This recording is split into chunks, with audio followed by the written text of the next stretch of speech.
Ladies and gentlemen, it's time to let your sports opinions fly for the main event. A 7-team elimination match to decide the District 4 3A Championship. Presented to you live by PilotPointBearcats.com. This 10-week match has been sanctioned by the University of Interscholastic League. Our celebrity referee for the District 4 3A show is none other than the daytime psychology professor, Texas high school football storyteller, North Texas insider, and DFW Inside High School Sports, the most feared member of the Texas high school mafia, the one, the only, small-town Dixie, the professor,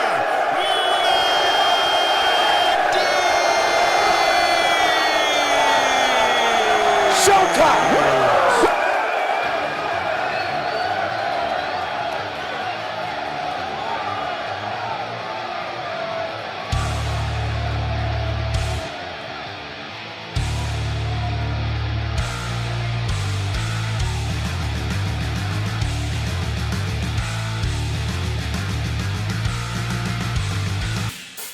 From the shadows of South Fork Ranch in beautiful Parker, Texas, I am the Professor Matt Diggs. Thank you for tuning in to the District 4 3A Report, the 10th episode, powered by the PilotPointBearcats.com network. And what can we say? This is the main event. There are three massive games that will determine pretty much the fate of District 4 3A. We've got them all this week, and all have their own special storylines, and we will break them down. But to know where we're going, we have to know where we've been. So let's talk a little bit about last week and what happened. And probably one of the more unexpectedly close games was Ponder and Boyd last week. Ponder defeated Boyd 30-24, and it was a back-and-forth game. This was a game that was 17-17 going to the fourth quarter before Ponder finally pulled away. And you look at what Ponder did, and Ponder showed that they can move the ball both ways. They can pass the ball and throw the ball, racking up almost 450 yards. Tyson Price, again, just the super sophomore, 16 of 26, 211 yards. He threw for a touchdown, and he ran for 3 touchdowns. And when you have a player like that you can trust in the red zone, who can capitalize on his size advantage, it is just an unsung weapon that Ponder continues to use effectively. Rushing the ball, he rushed 16 times for 101 yards, and again, those 3 touchdowns. So Ponder with a very nice win over Boyd, a little bit closer than I was thinking, especially when you consider the Pilot Point game the previous week. So that might give us a little bit of insight into how we're going to pick the Boyd versus Pilot Point game. Now, last year, we talked about it. We almost devoted 20 minutes of the episode to Brock and Whitesboro last year. And they've played 4 times over the last 2 years. Apologize to my friends in Whitesboro. It is beautiful up there, but I don't think we're going to see a 6th game in this 3-year setting as Brock defeats Whitesboro 63-3. The game was 42-3 at halftime, and Whitesboro only got their 3 points because of the fact that their quarterback Brody Woods threw an interception and basically ended up in field goal territory. And when you look at the statistics, talk about just a complete defensive domination, given how the fourth quarter was pretty much left to the reserves. As a team, they threw went 7 for 20 for 65 yards and rushed 19 times for 74 yards. Both quarterbacks, one in mop-up duty and one in starter duties, both ended up throwing in an interception on the game. Clay Hermes with an interception and Colt Fagan with an interception. And rushing the ball, Max Parker had a fairly good game, 13 carries for 58 yards, but just possession control. What can you say about Brock? Rushed the ball 41 times for 383 yards, had 2 100-yard rushers in Vance Guthrie and Brett Tutter, and was just able to consistently throw all kinds of packages at Whitesboro. and just an absolute domination. There was a punt return for a touchdown. And that might be one of the things we consider is special teams play when we look at the Brock versus Paradise matchup coming up. But Brock with an absolutely dominating 63-3 victory over the Whitesboro Bearcats. And finally, we had, and I think probably to me, one of the most telling games as to how I finally figured out who I'm going to pick between Paradise and Brock. Peaster versus Paradise. Paradise ended up winning that game 38-7. This game was a game that was 7-0 Peaster at the end of the first quarter, 14-7 Paradise at halftime, 14-7 going to the fourth quarter. And if that doesn't get your brain generating what I think is going to happen as the game between Brock and Peaster is pretty much done by the end of the third quarter, you might start to go figure out where I'm going to go with this. Peaster, Steedley had a 28-yard run to end the first quarter to put them up 7-0. But Austin Iglesias answered back almost immediately, a 75-yard run for Iglesias to tie up the game. And then Jennings had a 15-yard pass from Iglesias. And then going into the fourth quarter, Jennings again with a run, and then Dickens with the 12-yard pass from Iglesias.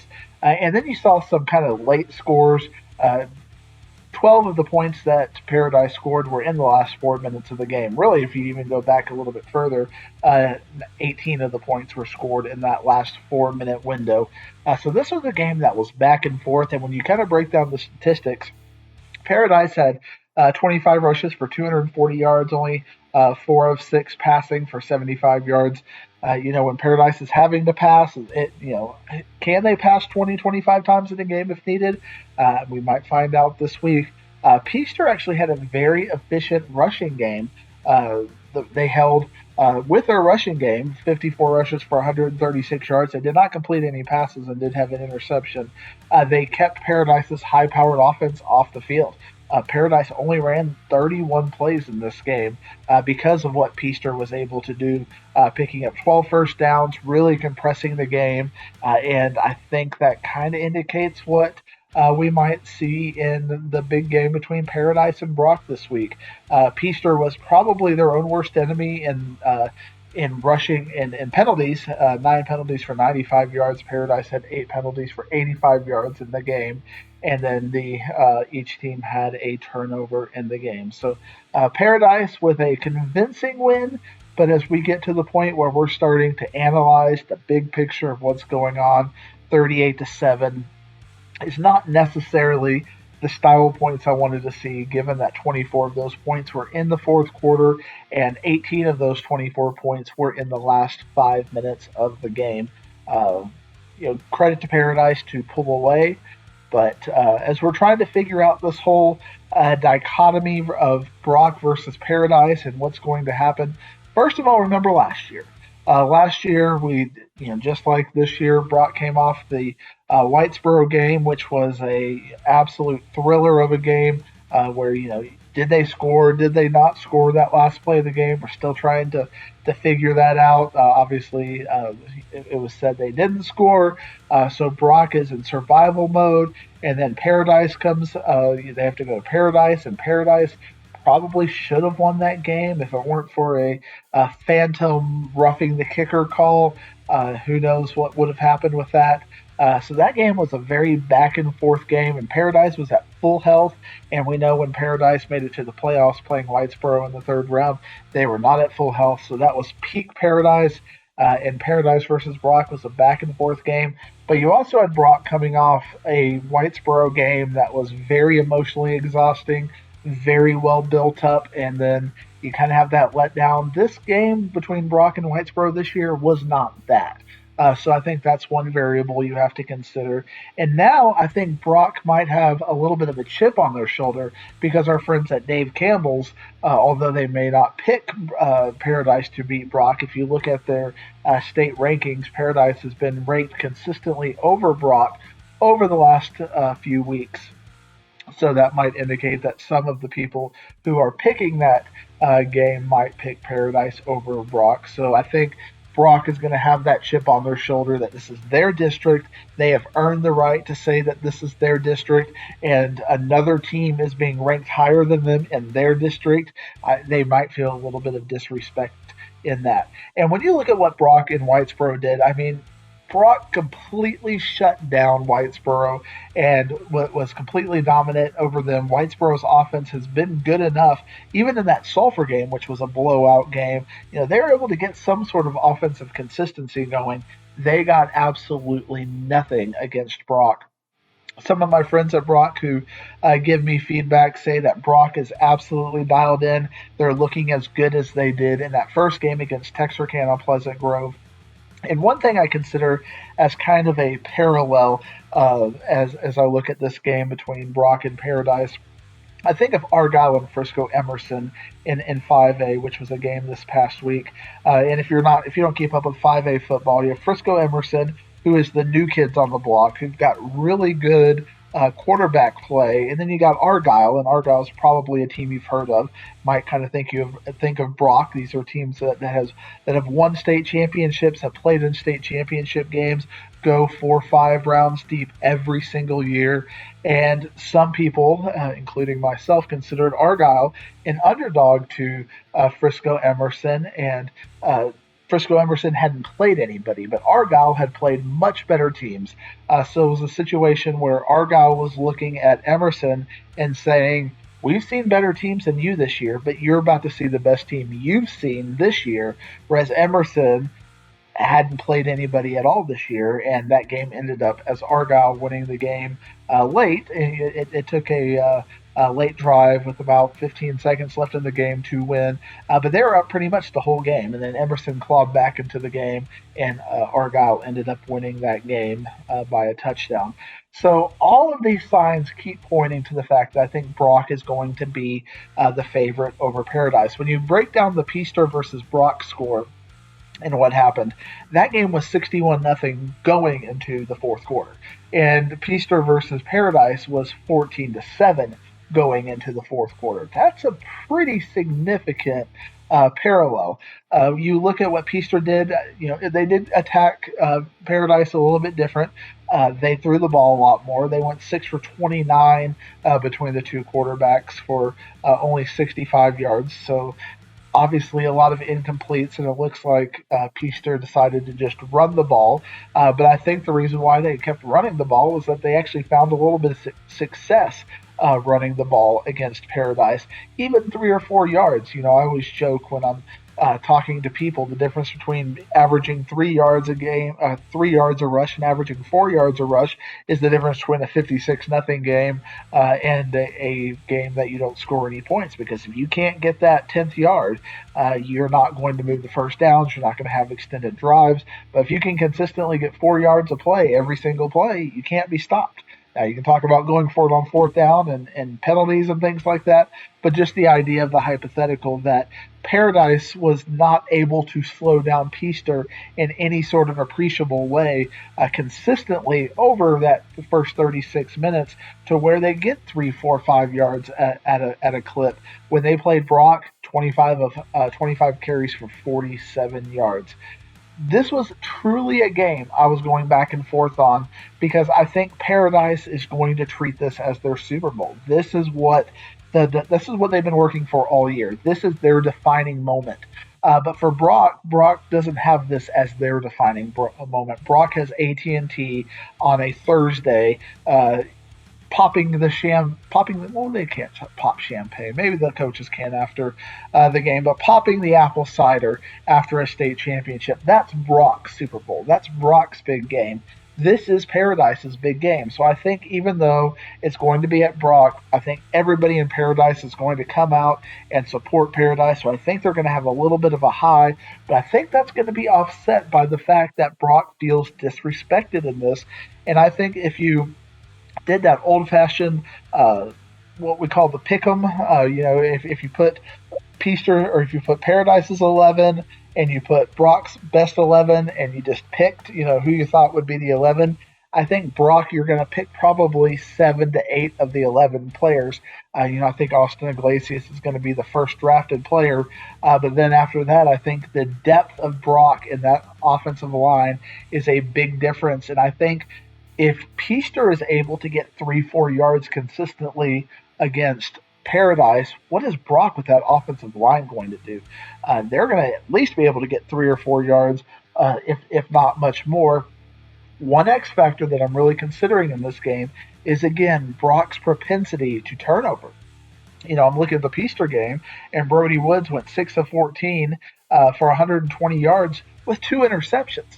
And early in that game against Whitesboro, he had the interception. They still can't get out of their own way. Whereas I think Paradise has 4 or 5 turnovers all year. And now the competition has been significantly different. I was checking on stats to prepare for this, and the best team that Paradise has played this year, Brock would be a 30-point favorite over that team, which would be godly. So Brock has seen all kinds of manner of better teams than Paradise this year. I think if you're ranking the teams that Brock has played this year through the 7 games that they've played, Brock has probably played 4 of those games better than against teams better than Paradise. So the 3 games in district have been the 3 games that you could argue that were not as good as Paradise, obviously. But the 4 non-district games, although they went 1-3 in those games, all 4 of those teams were better than Paradise. So this is going to be the 5th best opponent that Brock has seen this year, whereas with Paradise, this is going to be by far, not even close, the best opponent that Paradise has seen this year. Paradise's defense only given up 46 points this year. That has been the heart of their team. Austin Iglesias, the heart and soul of the team, he has done great. I don't think it's going to be a blowout. I think it's going to be a back and forth affair. I think of the fact that Whitesboro versus Brock last year in the 2 chapters, the very first chapter, you had an offensive battle and back and forth, a lot of offense. Whereas that second game, it became a little bit more defense oriented. They adjusted, they settled down. I think this game is going to be that more defensive oriented game from the go. I think if they rematch each other, you might see a little bit more offense in that game. But I think the way the game is going to be, both teams really wanting to come out and establish the run to, see who's going to win the trenches. I think that's going to cut the possessions down, and this is going to be a low-scoring game. But at the end of the day, I'm going to take the Brock Eagles to beat Paradise. I think it's going to go up to 2 scores. I think it'll be a back and forth game where it's mostly a 1-score game for a majority of the game, but then in the fourth quarter, Brock will finally get that stop and get those wear them down, because Paradise hasn't played a 48-minute game this year, except maybe that Peaster game you might argue is a 48-minute game. For Brock, they played 5 of these. This is going to be their 5th one. So Brock is going to have the conditioning. They're going to have the size advantage. The offensive line looks as healthy as they've been. They have a lot more weapons. Paradise basically has the 2 weapons. They got Holly and they got Iglesias, and those are going to be their 2 bread and butter options. Whereas Brock just has that in the running game, and that's not even including the fact that they're going to have Woods in the passing game, as well as Carson Finney as a wide receiver. So I look at this game, and I'm seeing 24-14, something like that with Brock. Now, the thing that, again, I was alluding to it earlier, turnovers. If Brody Woods, if the fumbling from the running backs, if that rears its ugly head, that could be the changeover. But even in that 24-14 prediction, since Brock has definitely given you 1 turnover a game, I'm giving Paradise that 1 turnover. So I think even with my analysis, Brock may lose the turnover battle. They will give up the 1 turnover, and Paradise, may take advantage of that. But I think even with that, I think Brock is going to be a favorite. Now, if this gets up to 2-3 turnovers, or a special teams play, Brock has had some very good special teams play. I think that's been one of their undervalued aspects of their team.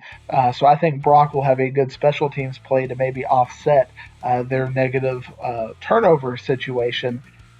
Paradise is going to need that special teams play and a couple of turnovers, I think, to get the win in this game. Also, it being at Brock, I think, is takes a little bit of the momentum away. So now they're going to go into a very hostile atmosphere.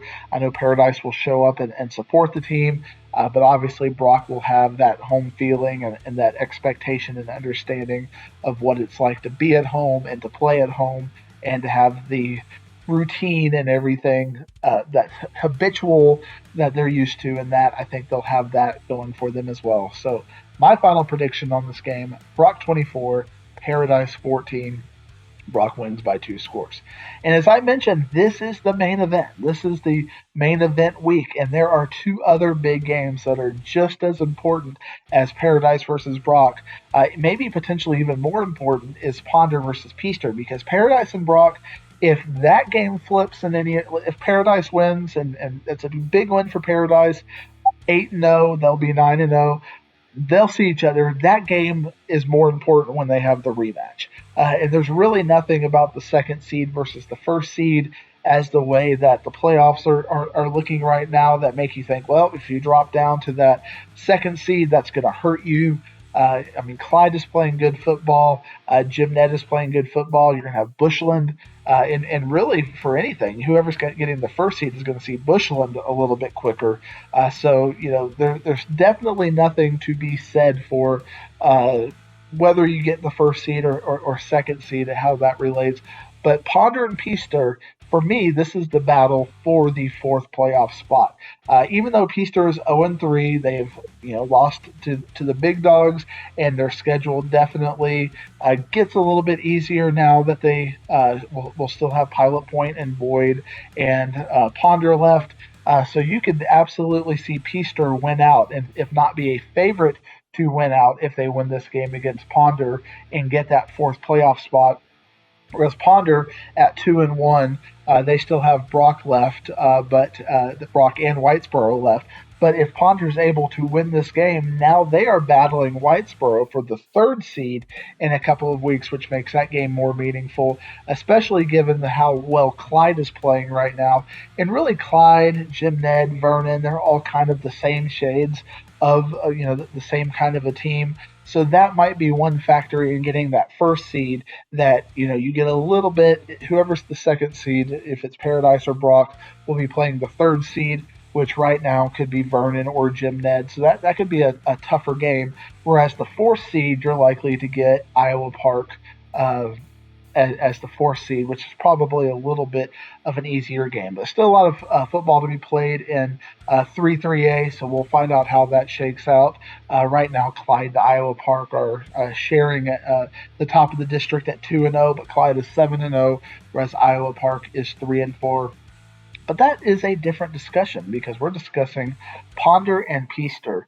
And my heart is telling me to pick Peaster. Even though they're 1-6, they had a very impressive loss against Paradise, and you kind of see how Ponder got going with some impressive losses, and were finally able to take that step against St. Pius and get the win, and now they've kind of parlayed that into their 2-1 in district, and now really in control of their own destiny. Them getting this win against Peaster pretty much guarantees them to get they're pretty much clinched a playoff spot, and then they have the chance to play Whitesboro to get out of the 4th seed, and I think that's a very winnable game as well. But Peaster, they are very gritty. Remember, I've seen Peaster against Toller, and Peaster has played a couple of teams where they can get that running game going. But I think of who the best player on the field is going to be, and it's going to be Tyson Price. And the fact that you have him, who is such a good X factor in the red zone, and right now he's just not making mistakes either. His reads are great. The offensive coordinator is setting up low risk plays for him, so they're not forcing him to do too much, not forcing him to read too much. They're building him up to his offensive potential. I just think Ponder is going to win the game, even though my heart is telling me to take Peaster, that there's just something there where they keep fighting, and they've been gritty, and they're going to step up, especially given how close that Boyd game was this past week. I'm going to stick with Ponder on this one, but I think it's going to be a one-score back-and-forth sort of game. But give me the Ponder Lions to take Peaster and pretty much lock down the fourth playoff spot in District 4 3A. And equally important, depending on how you want to view it, is Pilot Point versus Boyd, because you have 0-6 Pilot Point against 0-8 Boyd, and effectively, whoever wins this game, it's their only win of the year, most likely. Obviously, there's a lot of football to be played, and you definitely see upsets. Pilot Point has been known for some Week 11 magic, but you look at Pilot Point and Boyd, and you just look at Ponder, and you saw how competitive Boyd was, even in those losses against Ponder, and how competitive they've been throughout this losing streak of theirs, and the whole season has been a losing streak. There have been multiple competitive one-score games for Boyd. Pilot Point has not really played a competitive football game this year. So when I look at Boyd against Pilot Point, I think Boyd is probably a three-score favorite over Pilot Point. They will get their big win, and it's probably their only win of the year, but Boyd will get that win, and Pilot Point will likely go 0-9 for the year, and sad days. And remember, PilotPointBearcats.com, not affiliated with Pilot Point ISD. So that has been the District 4 3A report. I've got some ideas for next week, depending on who wins between Paradise and Brock. Will we have Paradise by the dashboard light? Will we have 2 tickets to Paradise, or will we have Brock and roll all night and partying every day?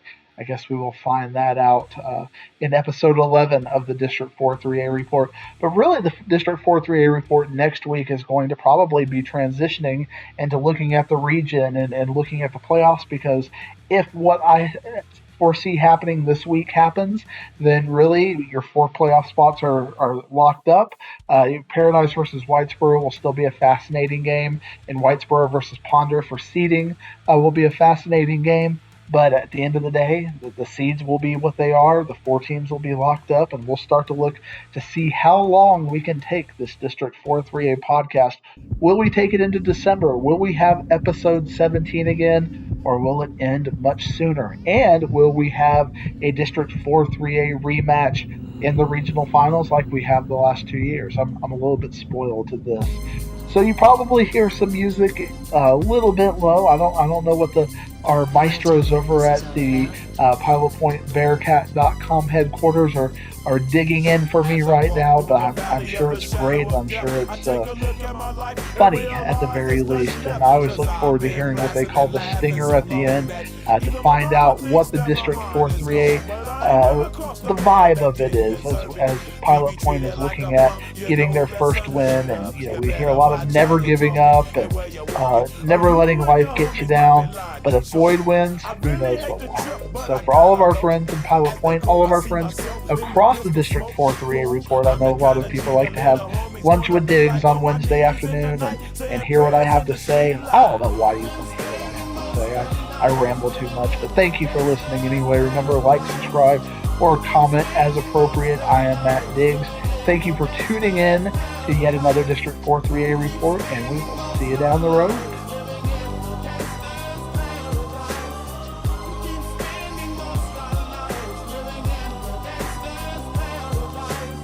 The situation they got me facing, I can't live a normal life. I was raised by the state, so I gotta be down with the hood team. Too much television watching got me chasing dreams. I'm an educated fool with money on my mind. Got my 10 in my hand and a gleam in my eye. I'm a loped out gangster, set tripping banker, and my homies is down, so don't arouse my anger. Fool, death ain't nothing but a heartbeat away. I'm living life, do or die. What can I say?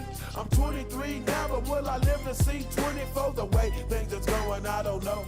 Tell me, why are we so blind to see that the ones we hurt are you and me?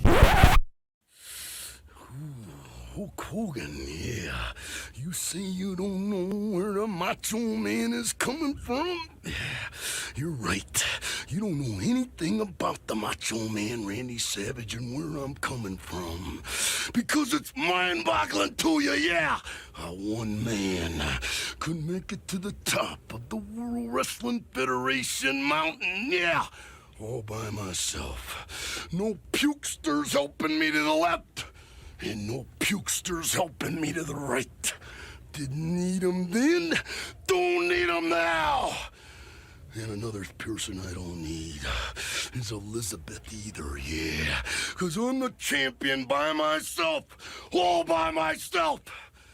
You don't know where I'm coming from, Hulk Hogan, this Sunday afternoon. But I know where you're coming from, yeah. I know everything about Hulk Hogan, yeah. I know what makes you tick, yeah. And you've got the audacity, yeah, to see that in WrestleMania 5, that Hulkamania is gonna survive. You don't know me, Hulk Hogan. You don't know where I'm coming from. After I'll beat you with that big elbow and pin you 1, 2, 3, guaranteed victory.